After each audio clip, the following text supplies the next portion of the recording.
Sarah, welcome to the Content at 10x podcast. Thanks, Amy. Thanks for having me. It's great to have you on. I'm really looking forward to this conversation. Firstly, just to get things going and just to introduce you a little bit further, would you mind just telling us a little bit about Atlassian and your role? I know you've been there for over a decade now, haven't you? So I'd love to just know a little bit about, the career that you've had there and your role at the moment. Sure. So I started with Atlassian. It'll be 11 years in like a couple of weeks. So it's January 2012, which is hard to believe. And we at that time were about 425 people. Now we're over 10,000. So to have worked there over a decade, it kind of makes me like a great grandmother in by Atlassian scale or calibration. um, but it's lovely to be able to like welcome in so many new teammates and like all these great new people I get to work with and kind of like introduce them to the way that we work, which I've found quite refreshing and different. But we, as a company, we make and sell team collaboration software.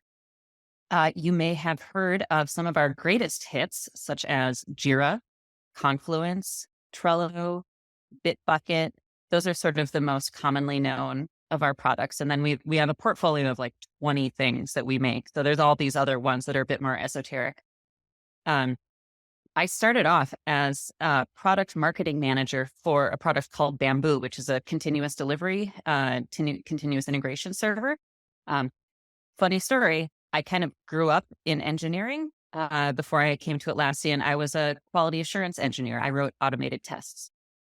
So I was a continuous delivery or continuous integration practitioner. And then I got to be a marketer for products that does it. It was my first foray into marketing. I was shocked to find myself there because I don't generally hold marketers in a high regard. So there I was, becoming one myself. And so in the course of working with Bamboo, I discovered that I really enjoyed writing and just developing content of various forms, especially longer form content like webinars, doing public speaking, blog posts and articles. So the people around me told me I was good at it. And they said, well, you should do more of this. And I thought, okay, well, that sounds like a good idea. This is pretty fun. And so I just sort of, kept talking to people internally. And, as we grew as a company, more opportunities opened up. And at one point, I found myself managing a team of content marketers, which I discovered after about a year I wasn't very good at. Like not the content part, but the managing part. So I sort of negotiated a demotion for myself. I stepped back from being a team lead, and that's when I transitioned into the role of principal writer.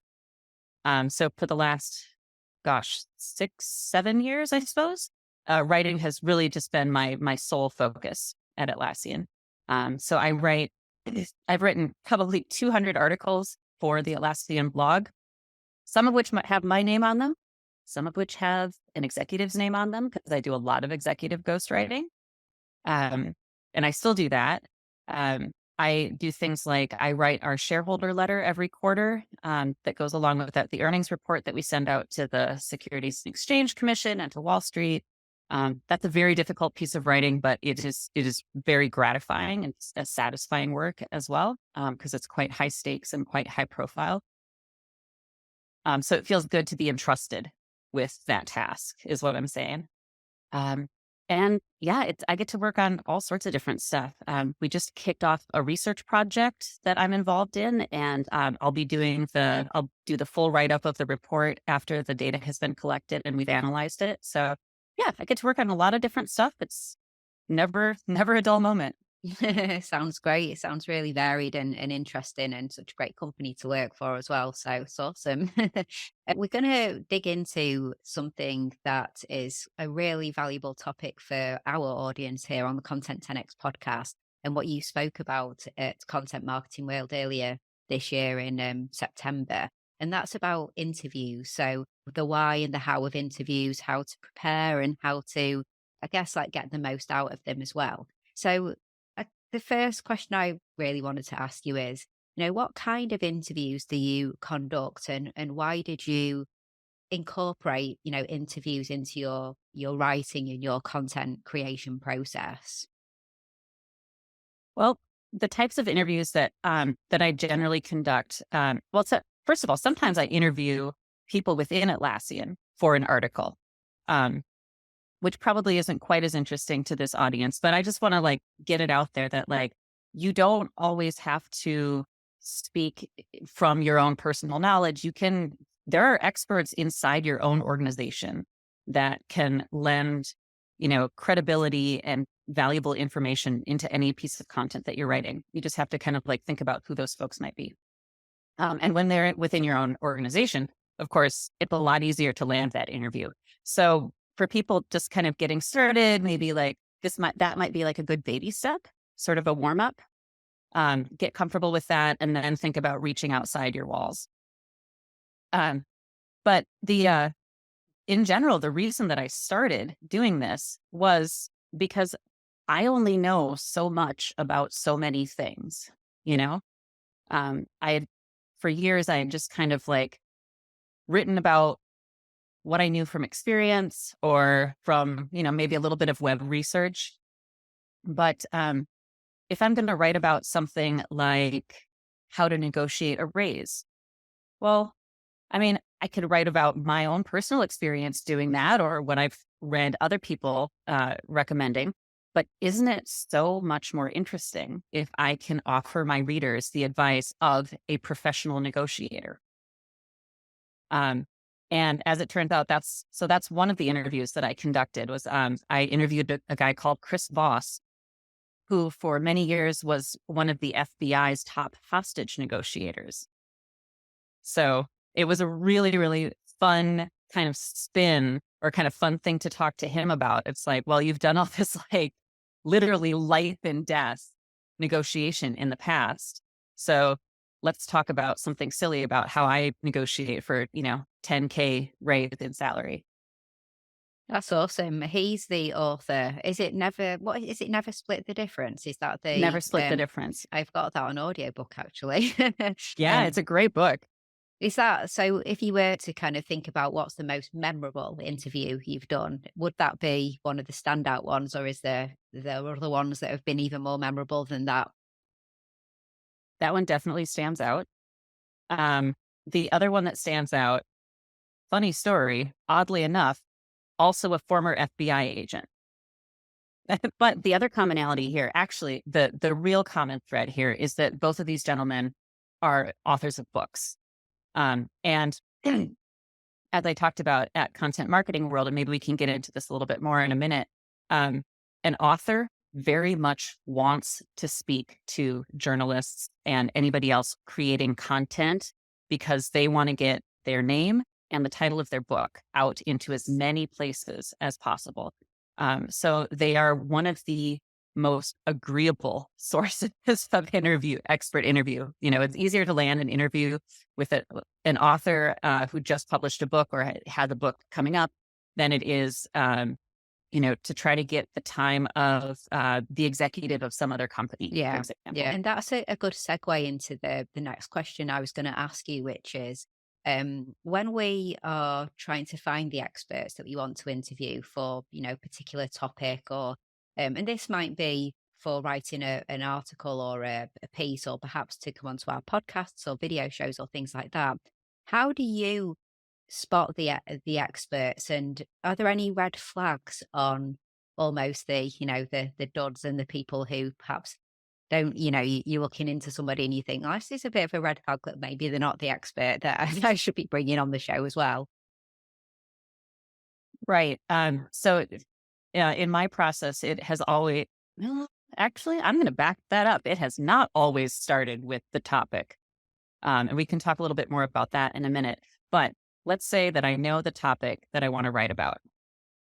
Um, so I generally just start with Google. I just, plug in a few keyword searches related to that topic and just look through, I start by kind of scanning through the search results that come up. And I just look to see, are there names that keep showing up over and over? Has Google surfaced like the social media account, typically a Twitter or LinkedIn account of somebody? Well, in my case, typically Twitter or LinkedIn, because I write B2B content. If I was writing for B2C, maybe Instagram would come up for me more often. Um, but anyway, I just kind of look for the names that keep showing up, particularly if somebody has written a book or perhaps has a podcast or has just seems to have a robust body of work already out there on that topic. That's a person that I'm going to look into. So I'm going to read some of their stuff or listen to their podcast or, scan through their book, whatever. Um, and in terms of trying to weed out the duds, I mean, hopefully, I'd like to think that I have a fairly well-tuned bullshit detector. So if it's a topic that is relatively complex, or actually it doesn't even matter if it's complex, if I'm reading their stuff and it's just a bunch of like hand wavy jargon about optimizing our synergies and leveraging creative solutions for such and such problem, I'm like, no, you don't actually have any advice to offer, do you? No. So maybe I'll skip that person and go on to the next. And the other piece of vetting that I do is I also just kind of look into not that person's official professional body of work, but it's kind of sad to have to say this, but like, I think it's a good idea to like go to their social media accounts and see what are the types of things and conversations that they're starting when they are a bit less guarded. You see a little bit more of the authentic person. And because I am writing in a business context, and I don't want to do any harm to the company that I work for, if this is a person that seems like they just invite controversy, they love to stir the pot, and it's going to be like, basically, if I sense that there's a high potential for blowback that would distract from the work that I have just published and put out there, then again, that's maybe like, well, maybe we'll look for someone else that's not going to be, where the name of the person I interview doesn't just by virtue of itself create a distraction from the other work that I'm trying to accomplish. Yeah, that completely makes sense. I agree with everything. It all comes down to research, doesn't it? Just research, research, research, and having a clear purpose for what the end result is, and making sure that it's going to match up. When you find those perfect people, and you think, okay, this would be exactly who I would like to interview. What would you advise would be a good way about getting a yes from them? So that outreach and the pitch, I guess. hmm Well, first you got to find their contact info. You want to do the outreach, you just have to figure out where you're reaching to. Um, Typically an email address is like, that's my favorite because as a writer, I feel like I express myself most compellingly in writing, and email gives me that's a good format for me.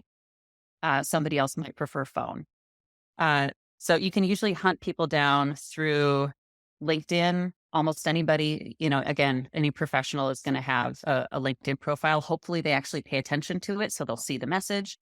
I think if you're doing B2C content, and you find someone who is popular on like Instagram or TikTok, if you could find a way to direct message them through that platform, that's often a good entree.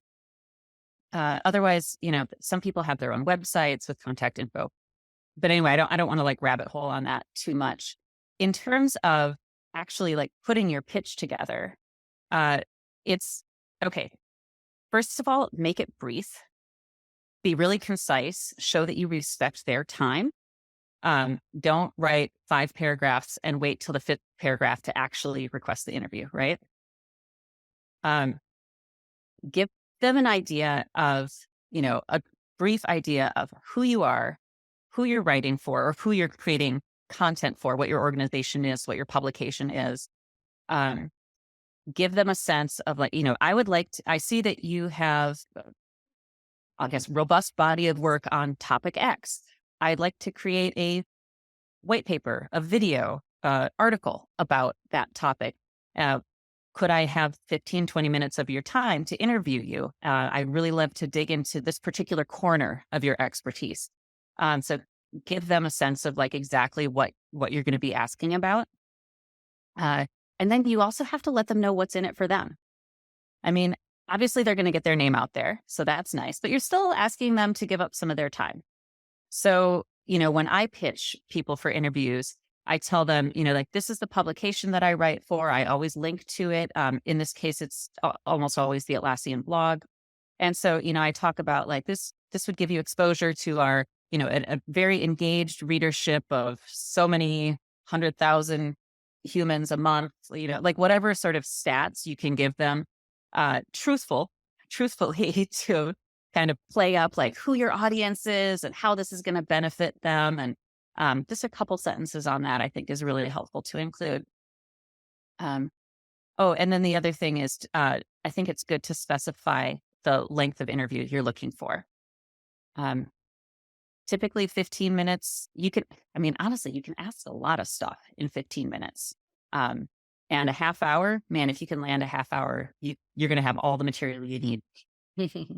Absolutely. It is all about being like super personal, isn't it? I kind of, as you were talking through those points, reflecting on the many emails I get asking to go onto podcasts, and um when they're just so impersonal, usually when they've never listened, or actually asking to come on this, so onto the Content to Next podcast, and they've never listened to it, so it's an opposite pitch, but they're asking for time in a different way.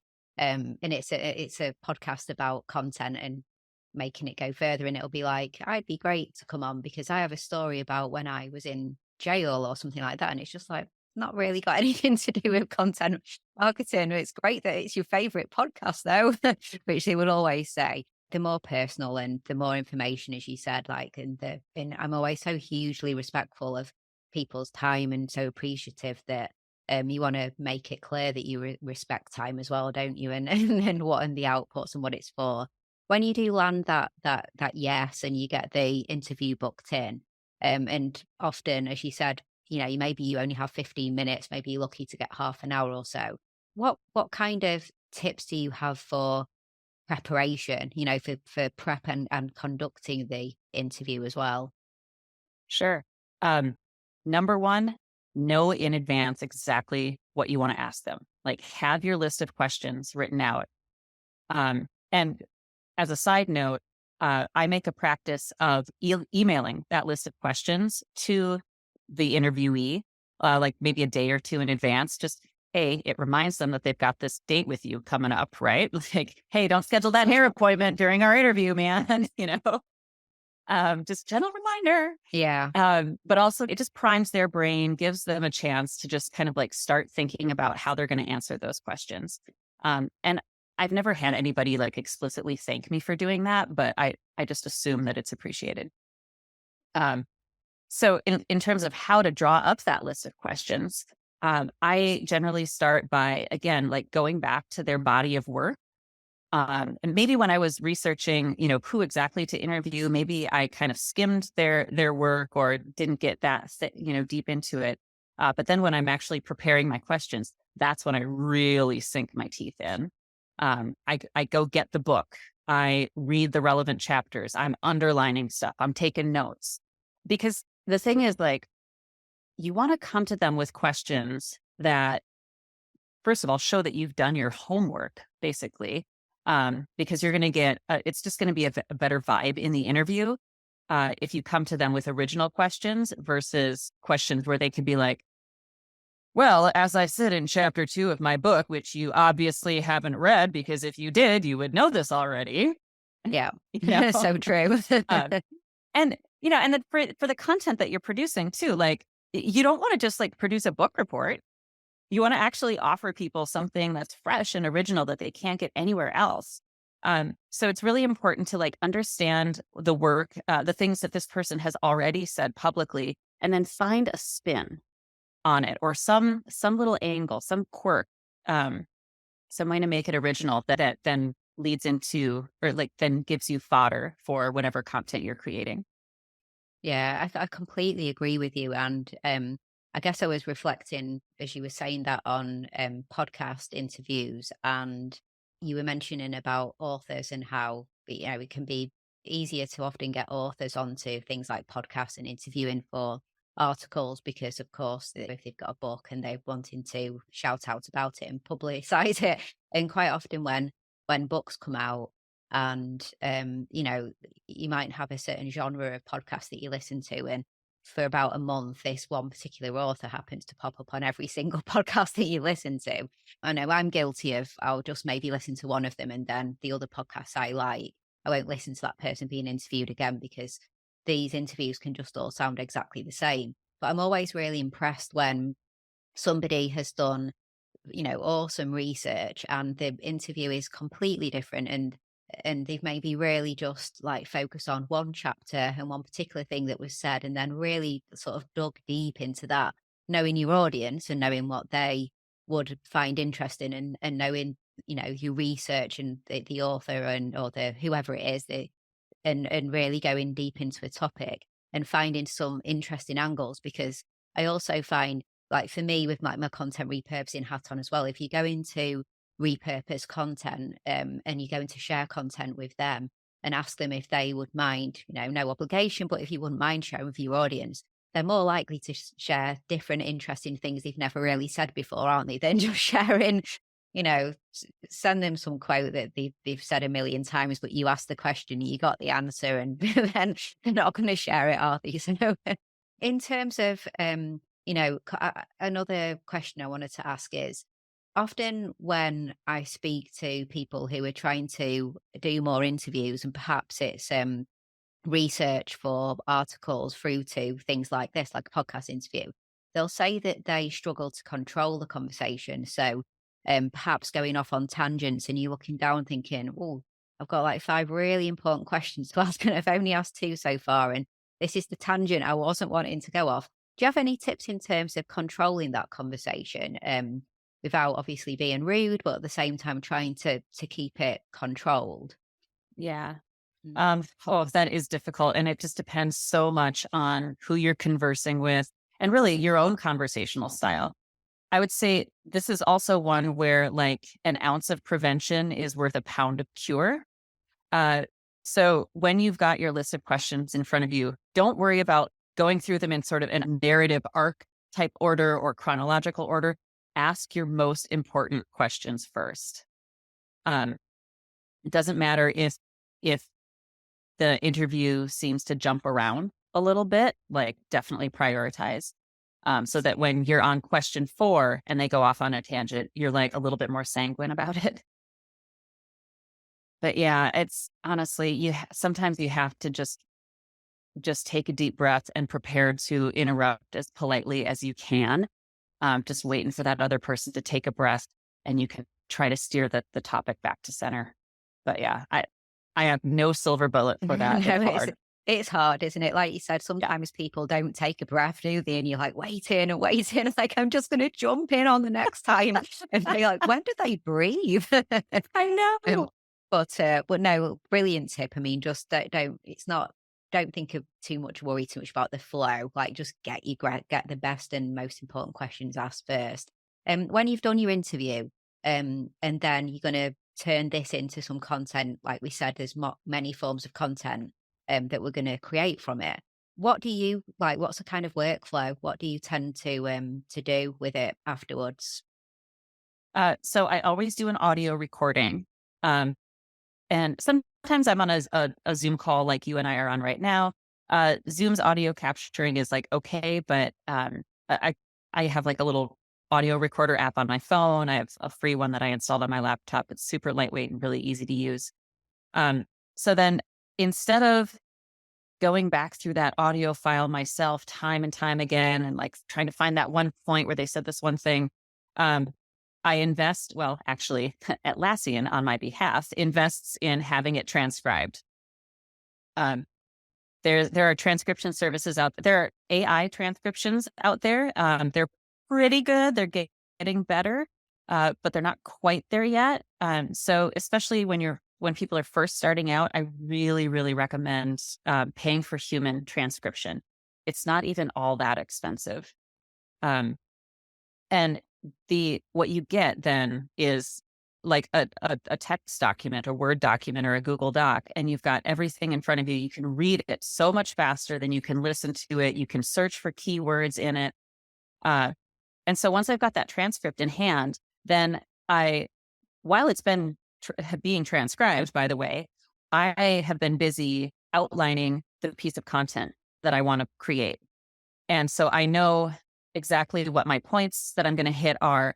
So then I can go back through the transcript and be like, and like highlight pieces like, ooh, this is going to be a great quote for that third section in the piece I'm writing. Or like, oh yeah, I want that too. And I actually, this is sort of silly, but I use color coding to map between the transcript and my outline. So like section one in my outline is like, it's all like, that's the red text. And so when I'm going through my transcript and I find like something from the interview that's going to be useful for that section, I'm like, oh, we're going to turn that text red right now.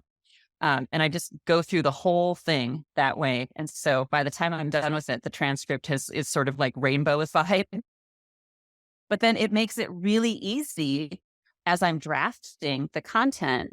And again, I'm usually working with like longer form written content. So as I'm drafting, I'm like working through the orange section of my outline. All right, now I go to my transcript. I find all the orange bits that I had highlighted, and I maybe copy those over to the document where I'm drafting. So I have them like in my line of sight.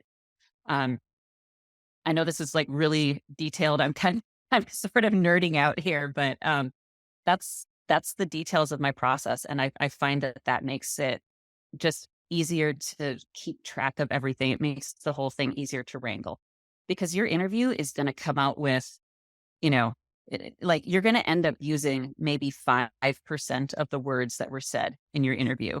So it's like, how do you pull those out from the other 95% and keep it all organized?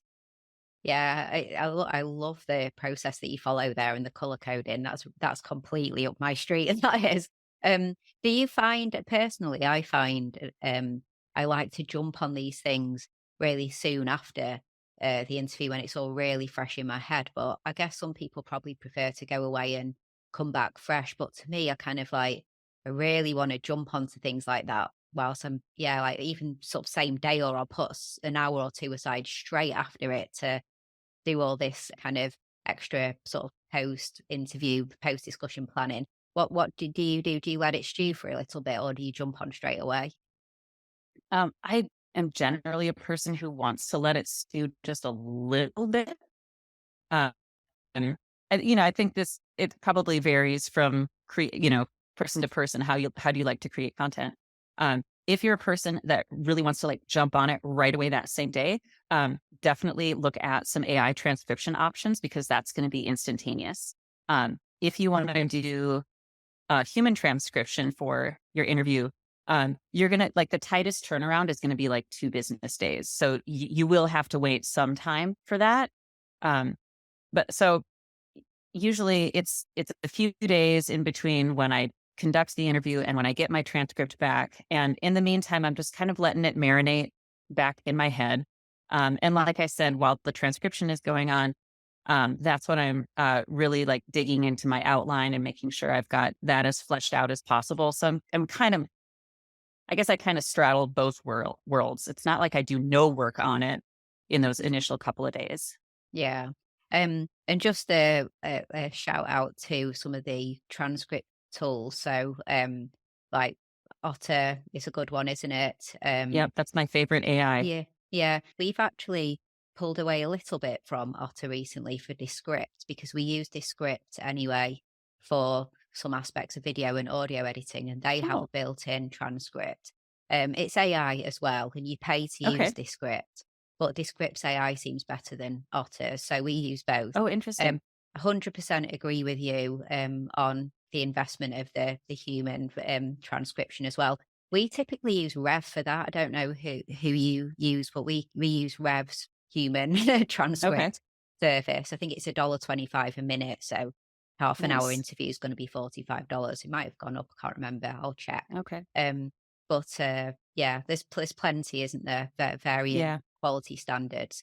Lastly, just wanted to just like really like quickly talk about the repurposing. So I know you mentioned that predominantly when you're doing your interviews, it's for long form written pieces of content for the blog at Atlassian. Is there any other like repurposing that you like to do from that? Sometimes it go into like email, social, white papers, that kind of thing? Absolutely. First of all, like I said, 95% of that interview is going to end up on the cutting room floor, but it doesn't have to stay there. Like, don't sweep it into the dustbin just yet, you know? Um, so you can do derivative pieces of content on it. You might do like a short video, for example, that's like, hey, I'm Sarah and I just published this article on blah, blah, blah, blah, blah. I want to tell you right now 3 things that I didn't have space to put in the article. And maybe you can even, like, if you were conducting the interview over Zoom and you've got that Zoom recording along with permission from the interviewee to use it, you could maybe even slice it. You could do like a social post that's like, here's me talking with so and so, and like, this is something that, you're going to hear more about this in the article that I just published or in the white paper that's coming out soon. Or just take a little quote that they said and put it in a tweet to Yeah. help promote the content. Yeah. There's so much you can do, isn't there?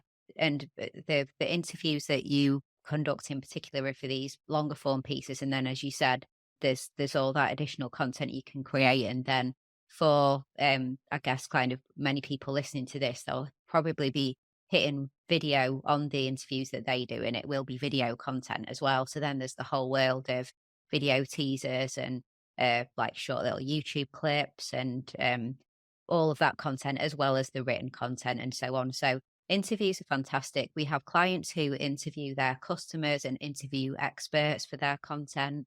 We interview experts. You talked about internal conversations.